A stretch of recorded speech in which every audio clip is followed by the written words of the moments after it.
Yeah, hello everyone. Hope you all are doing well. So welcome back to my YouTube channel FinVeda. तो आज की जो हमारी video है इसमें हम एक स्ट्रेटेजी को डिस्कस करेंगे. This is one of the strategy which I am using since last 7-8 years and which is doing miracles for me in the market. ये एक स्विंग स्ट्रेटजी है जिसको मैंने कई सारे एनालिसिस करके क्रिएट किया था. मतलब ये एक इनिशियली जब मैंने स्टार्ट किया था तब इतना अच्छा रिटर्न ये स्ट्रेटजी नहीं देती थी, बट विद टाइम मैंने इसमें काफी सारे कस्टमाइजेशन करी, काफी सारे चेंजेस करे, और right now this strategy is doing amazing in the market. तो ये जो स्ट्रेटजी है वो स्विंग स्ट्रेटजी है. स्विंग से मेरा मतलब क्या है? कि जब मार्केट में एक अच्छा रैली आने वाली होती है उस वक्त ये जो हमारी स्ट्रेटजी होती है वो बहुत अच्छे से वर्क करती है. तो आइए जरा हम इस स्ट्रेटजी को पूरा इन डेप्थ समझते हैं. जितने भी लोग यहाँ पे इस वीडियो को देख रहे हैं, एक छोटी सी मेरी रिक्वेस्ट रहेगी, अगर आप एक कॉपी और पेन लेकर बैठे हैं और जो जो पॉइंट्स मैं आपको बताता रहता हूँ उसे लिखते रहें, तो that would be really beneficial for you. क्योंकि जो मैं बता रहा हूँ शायद आप कल भूल जाएं, बट अगर आप नोट्स बनाएंगे तो वो आप लोगों के लिए हेल्पफुल रहेंगे. ठीक है. तो जो आज हम स्ट्रेटजी सीखने वाले हैं, इस स्ट्रेटजी का नाम है फिनवेदा स्मार्ट स्विंग स्ट्रेटजी. ठीक है. ये स्ट्रेटजी सभी स्टॉक्स पे एप्लीकेबल नहीं है. ये स्ट्रेटजी जो है वो ओनली 40 स्टॉक्स पे एप्लीकेबल रहेगी. वो 40 स्टॉक्स कौन से रहने वाले हैं वो भी मैं आप लोगों को बताऊंगा. सबसे पहले हम थोड़ा स्ट्रेटजी के बारे में समझ लेते हैं. दो तरीके की स्ट्रेटजीज बनाई जाती हैं मार्केट्स के अंदर. एक होती है टाइम बेस्ड स्ट्रेटजी, दूसरी होती है इंडिकेटर बेस्ड स्ट्रेटजी. ठीक है. तो आज जो स्ट्रेटजी हम सीखने वाले हैं that is a indicator based strategy. That means यहाँ पे एक इंडिकेटर का इस्तेमाल किया जाएगा इस स्ट्रेटजी को बिल्ड करने के लिए. ठीक है. एस एम ए एस का मतलब क्या है? Simple moving average. ठीक है. एसएमए का मतलब होता है सिंपल मूविंग एवरेज. अब मैंने एस क्यों लगाया है? क्योंकि यहाँ पे मल्टीपल सिंपल मूविंग एवरेजेस का इस्तेमाल किया जाएगा. यहाँ पे 3 सिंपल मूविंग एवरेजेस का इस्तेमाल किया जाएगा. ठीक है. इस पर्टिकुलर स्ट्रेटजी में स्टॉक का टाइम फ्रेम क्या होना चाहिए? 1 डे के टाइम फ्रेम पे ये जो स्ट्रेटजी है वो वर्क करेगी. ठीक है. यहाँ पे एक इसका एंट्री लिखा हुआ है, यहाँ पे इसकी एक एग्जिट लिखी हुई है. पहले हम जरा एंट्री एग्जिट को एक बार यहाँ समझ लेते हैं, फिर हम चार्ट पे चल के बात करेंगे. एंट्री हम तब लेंगे जब सबसे ऊपर होगा ब्लैक एसएमए. एसएमए का मतलब है सिंपल मूविंग एवरेज. एंट्री हम कब लेंगे? जब सबसे ऊपर होगा ब्लैक एसएमए, उसके नीचे होगा रेड एसएमए, उसके नीचे होगा ग्रीन एसएमए, और सबसे नीचे होगा स्टॉक का क्लोजिंग प्राइस. जब भी ये फनल बनता है या ये क्रोनोलॉजी बनती है कि सबसे ऊपर ब्लैक एसएमए है, उसके नीचे रेड एसएमए है, उसके नीचे ग्रीन एसएमए है, सबसे नीचे क्लोजिंग प्राइस है, जब ये क्रोनोलॉजी बनेगी तब हमें उस स्टॉक में एंट्री लेनी है. ठीक है. और एग्जिट हमें कब करना है? जब सबसे नीचे हो ब्लैक एसएमए, उसके ऊपर हो रेड एसएमए, उसके ऊपर हो ग्रीन एसएमए, इसको ग्रीन कर देते हैं, और सबसे ऊपर हो क्लोजिंग प्राइस. मैं रिपीट कर रहा हूं. एंट्री हम कब लेंगे? जब ये वाली क्रोनोलॉजी बनेगी. एग्जिट अब कम करेंगे जब ये वाली क्रोनोलॉजी बनेगी. ठीक है. आइए अब जरा इसको चार्ट्स पे जरा मार्केट पे समझते हैं. यहाँ पे जो मैंने बताया कि ये खाली 40 स्टॉक्स पे एप्लीकेबल होगी. तो वो 40 स्टॉक्स कौन से, मैं यहाँ पे आप लोगों को बता देता हूँ. इसकी लिस्ट भी मैं आप लोगों के साथ डिस्क्रिप्शन में शेयर कर दूंगा. तो वो 40 स्टॉक्स बेसिकली ब्लू चिप कंपनियां हैं जो कि हर सेक्टर की बड़ी बड़ी कंपनीज होंगी, जैसे कि निफ्टी बीज हो गया, रिलायंस हो गया. बैंकिंग सेक्टर के अंदर HDFC bank, Kotak bank, ICI bank, axis bank. अगर मैं आईटी सेक्टर की बात करूँ तो एचसीएल टेक्नोलॉजीज, इंफोसिस, टीसीएस. अगर नॉन बैंकिंग सेक्टर की बात करूँ तो ICI prudential, Bajaj holding, Bajaj finance, ICI general insurance. अगर मैं एफएमसीजी की बात करूँ, पिडलाइट, डाबर, मैरिको, नेस्ले. ठीक है. कंज्यूमर प्रोडक्ट के अंदर हिंदुस्तान यूनिलीवर, इसके अलावा टाइटन, बाटा, हैवल्स, वर्लपूल, पेज. फार्मा के अंदर सेनोफी, फाइजर, गिलैक्सो. ठीक है. पेंट के अंदर एशियन पेंट, बर्जर पेंट्स. इसके अलावा ऑटो के अंदर बजाज ऑटो. तो ये 40 कंपनियां हैं, ये 40 स्टॉक्स हैं जिनके अंदर ये पर्टिकुलर स्ट्रेटजी काम करने वाली है. ठीक है. आइए कोई सा भी एक स्टॉक मैं यहाँ पे आपको खोल के दिखा देता हूँ. फॉर एग्जाम्पल मैं अभी यहाँ पे पिक कर लेता हूँ, रैंडम कोई से पिक कर लेते हैं. आई सजेस्ट हम एशियन पेंट में चेक कर सकते हैं. बाकी आप लोग चाहें तो सेम स्ट्रेटजी को किसी भी इन 40 में से किसी भी एक स्टॉक पे बैक टेस्ट करके देख सकते हैं. तो गेट एन बेटर अंडरस्टैंडिंग कि जो स्ट्रेटजी है वो लॉन्ग टर्म में कैसी परफॉर्मेंस दे रही है. तो यहाँ पे हमारे सामने स्क्रीन पे एशियन पेंट का स्टॉक हमें दिख रहा है. इसका जो टाइम फ्रेम है वो हम 1 डे का रखेंगे. टाइम फ्रेम क्या रखेंगे इसका? हम 1 डे का. ठीक है. देन हम इंडिकेटर पे क्लिक करेंगे और हमें सर्च करना है एस एम ए. क्या सर्च करना है हमें? S M A. ओके. तो यहाँ पे एक इंडिकेटर आएगा जिसका नाम है सिंपल मूविंग एवरेजेस, जिसके अंदर हम एक साथ 3 मूविंग एवरेज लगा सकते हैं. एक साथ हम 3 मूविंग एवरेज लगा सकते हैं. इसको हम यहाँ पे अप्लाई कर देंगे. ठीक है. अब आप देखेंगे कि यहाँ पे आपको कुछ ब्लैक कलर की लाइन दिख रही है, कुछ रेड कलर की लाइन दिख रही है, कुछ ग्रीन कलर की लाइन दिख रही है। ठीक है, पहले हमें अपने इंडिकेटर की सेटिंग्स में जाना है। ठीक है, क्योंकि जो इसकी डिफॉल्ट सेटिंग्स है वो हमारे लिए काम नहीं करेगी, हमें इसकी सेटिंग्स को कस्टमाइज करना है। तो कस्टमाइजेशन क्या क्या करनी है सेटिंग्स के अंदर मैं आप लोगों को बता देता हूँ। जहां पे SMA 50 लिखा है, जहां पे SMA 50 लिखा है उसको आपको 200 कर देना है। SMA 50 को आपको 200 कर देना है। जहां पे SMA 100 लिखा है उसको आपको 50 कर देना है। और जहां पे SMA 200 लिखा है उसको आपको 20 कर देना है।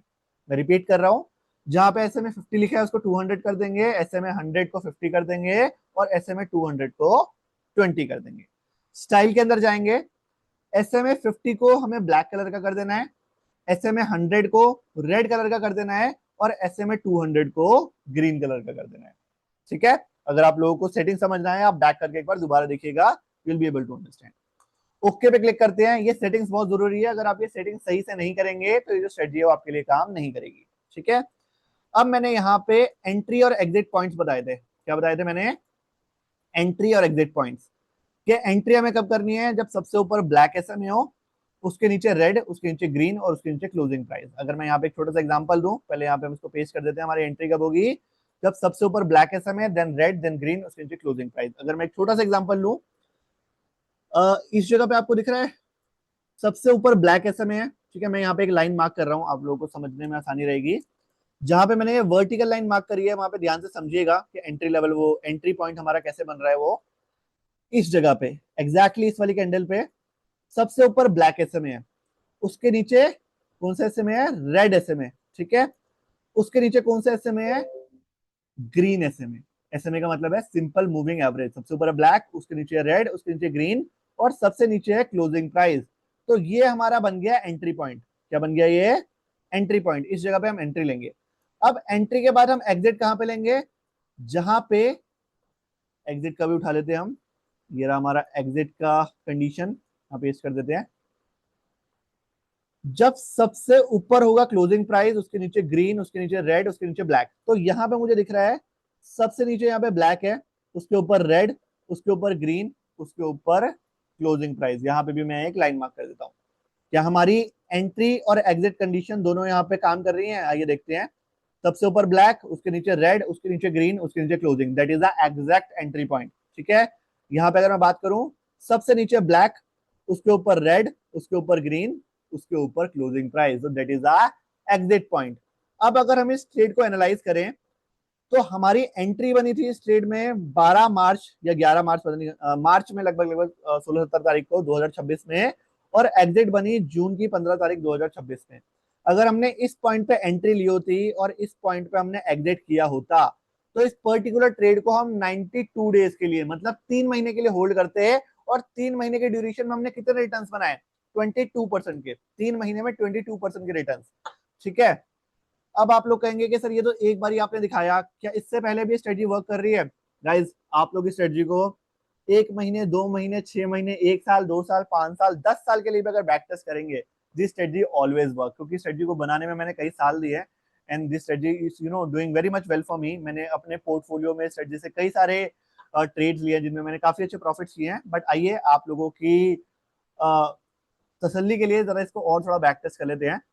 इससे पहले कभी ऐसा हुआ कि सबसे ऊपर ब्लैक SMA आया हो, उसके नीचे रेड, उसके नीचे ग्रीन, उसके नीचे क्लोजिंग प्राइस? मैं देख पा रहा हूं यहाँ पे सेम ये कंडीशन बनी है। सबसे ऊपर है ब्लैक SMA, उसके नीचे रेड, उसके नीचे ग्रीन, उसके नीचे क्लोजिंग। तो यहाँ पे हमारी बाइंग होगी। बाइंग के बाद एग्जिट कब होगी? जब सबसे नीचे ब्लैक होगा, उसके ऊपर रेड, उसके ऊपर ग्रीन, उसके ऊपर क्लोजिंग। ये हो गई हमारी एग्जिट कंडीशंस मेट। तो एंट्री हमने यहाँ पे ली, एग्जिट हमने इस जगह पे करी।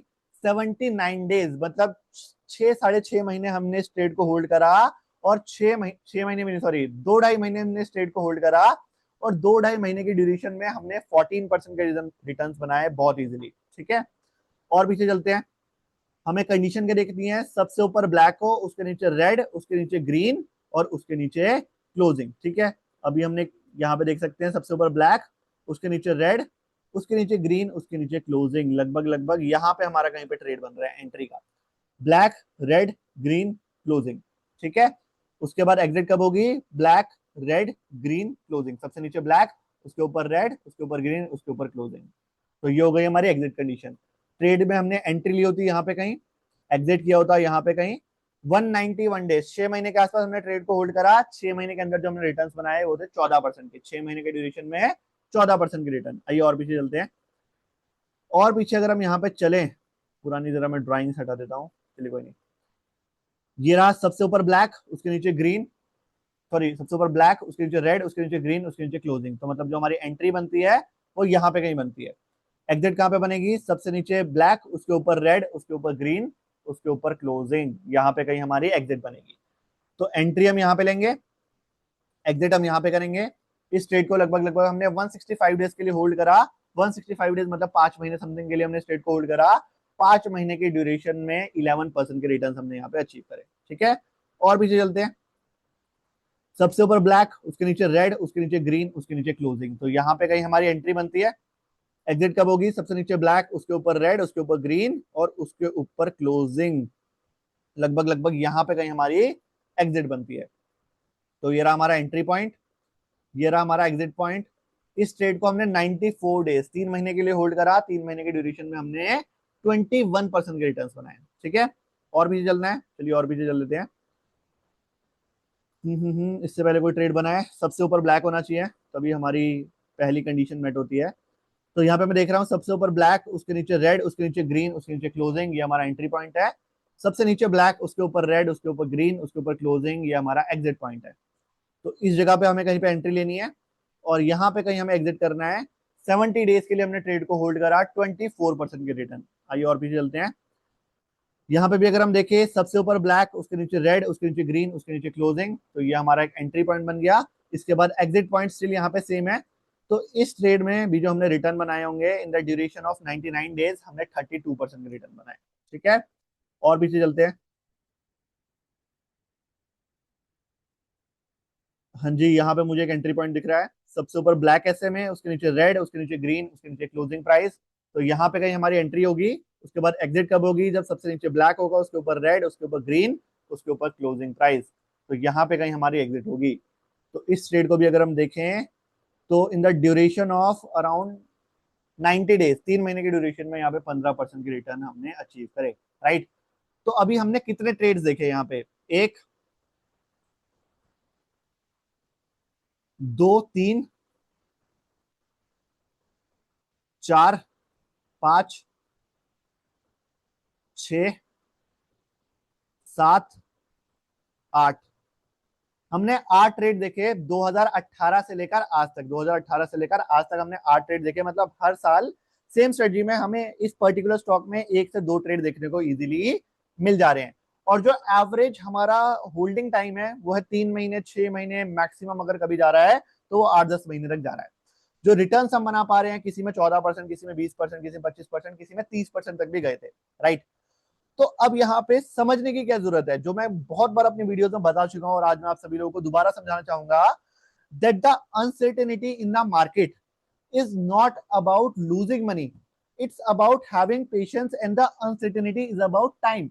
कि आपके ट्रेड में प्रॉफिट आएगा, बट वो प्रॉफिट 2 महीने में आए, 3 महीने में आए, 6 महीने में आए, 1 साल में आए, ये अनसर्टेनिटी बहुत ज्यादा होती है मार्केट में। अगर आप स्विंग ट्रेडिंग कर रहे हैं, अगर आप स्मार्ट इन्वेस्टिंग कर रहे हैं तो। राइट, आपने देखा होगा पिछले 8 ट्रेड में से कोई सा भी एक ट्रेड ऐसा नहीं रहा कि जिसमें हमें लॉस हुआ हो। अब लॉस नहीं हुआ इसका मतलब ये तो नहीं है ना कि मेरे खरीदने के बाद या हमारे एंट्री लेने के बाद मार्केट कभी नीचे ही नहीं गई होगी। बिल्कुल मार्केट नीचे गई होगी। हमने 100 रुपए पे खरीदा होगा, हमारे 100 रुपए पे खरीदने के बाद मार्केट 80 रुपए पे गई होगी। तो इसका मतलब ये थोड़ी ना है कि हम बेच के निकल जाएंगे। अगर हमने स्टॉक्स को फंडामेंटली एनालाइज किया है, मैं बोल रहा हूं सभी कंपनियों में स्ट्रेटजी काम नहीं करेगी, 40 स्टॉक्स में करेगी। ये 40 स्टॉक्स कौन से स्टॉक्स हैं? जिनको मैं फंडामेंटली एनालाइज कर चुका हूं कि वो मार्केट लीडर कंपनीज हैं, उनकी फंडामेंटली ग्रोथ लगातार पिछले 20-25 साल से हो रही है, अगले भी 20-25 साल तक होने वाली है। ऐसी कंपनीज में अगर मैं अपनी स्मार्ट इन्वेस्टिंग कर रहा हूं तो वहां पे मेरे को कोई स्टॉप लॉस लगाने की जरूरत नहीं है। वहां पे मैं बैठ के वेट करूंगा कि जब मेरी एग्जिट की कंडीशंस मेट होंगी। एग्जिट की कंडीशंस क्या है? कि सबसे ऊपर क्लोजिंग प्राइस होगा, उसके नीचे ग्रीन एसएम है, उसके नीचे रेड एसएम है, उसके नीचे ब्लैक एसएम है। जब ये कंडीशंस मेट होंगी तभी मैं एग्जिट करूंगा। राइट, तो ये बहुत सिंपल स्ट्रेटजी है guys, which is one of the best strategy I am using right now. मैंने कई सालों तक इस स्ट्रेटजी को कई सारे अपने स्टूडेंट्स को सिखाया भी है, जिन भी कंपनियों के साथ मैं पहले एसोसिएट था। This is people loving this strategy. आज आप सभी लोगों को ये स्ट्रेटजी मैं फ्री में सिखाने वाला हूँ, क्योंकि I am here to add value in your trading journey. But I have a very small request with each one of you, that if you guys wanted to learn about trading, if you guys wanted to learn about investing, तो at least give your time. अगर आप चीजों को सीखने के लिए, समझने के लिए टाइम नहीं दे सकते हैं, अगर आपके पास ज्यादा नहीं, ये वीडियो मेरे ख्याल से 15-20 मिनट की बनी होगी, अगर आपके पास 15-20 मिनट नहीं है चीजों को समझने के लिए, अगर आपके पास इतना पेशेंस नहीं है, तो डोंट एक्सपेक्ट के मार्केट में आपके पास पेशेंस होगा, क्योंकि patience come with your lifestyle, with your habits. अगर आप नॉलेज को प्रायोरिटी नहीं दे रहे हैं तो पैसा अपने आप नहीं आने वाला आपके पास, राइट. और एक छोटी सी मेरी एक और रिक्वेस्ट है कि कई लोग अब मुझसे पूछेंगे कि सर ये 40 स्टॉक्स कौन से हैं, क्यों आपने इन 40 स्टॉक्स को सिलेक्ट किया है. तो मैं अपनी जो नेक्स्ट वीडियो बनाऊंगा उसमें मैं इन्हीं 40 स्टॉक्स की बात करूंगा कि कैसे मैंने उन 40 स्टॉक्स को एनालाइज किया था और क्यों वो परफेक्ट स्टॉक्स हैं मेरी स्ट्रेटजीज को यूज करने के लिए. इनको हम अगली वीडियो में बात करेंगे. और अपनी एक और ऐसी ही प्रीमियम स्ट्रेटजी मैं आप लोगों के साथ शेयर करूंगा अगले आने वाले कुछ दिनों में. बट वो मैं तभी करूंगा जब इस वाली वीडियो पे मेरे 1000 व्यूज आएंगे. अगर इस वीडियो पे 1000 व्यूज आए तो जल्द ही मैं अपनी एक और ऐसी ही प्रीमियम स्ट्रेटजी आप लोगों के साथ शेयर करने वाला हूँ. So I want each one of you to support me, guys, and I'll see you in the next video. This for today. Thank you so much, everyone.